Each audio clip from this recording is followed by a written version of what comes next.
সেটাভুক্ত কর্মচারী, কিন্তু তারা অস্থায়ী কর্মচারী। আমরা সকল সুযোগ সুবিধা ভোগ করছি বাংলাদেশ সরকারের।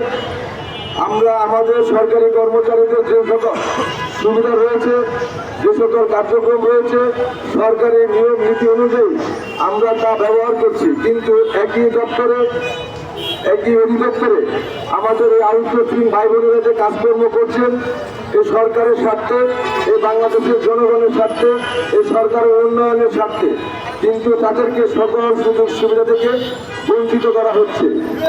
শুধু তাই নয়, তারা যে দীর্ঘদিন যাবৎ কাজ করে আসছেন, তাদেরকে কোনো কোনো সময়ে বিনা নোটিশে, বিনা কারণে চাকরিচ্যুত হতে হচ্ছে। এটি একটি অমানবিক এবং চরম একটি নির্যাতনের শিকার। সংগ্রামী বন্ধুগণ, আমরা দাবি করতে চাই, এই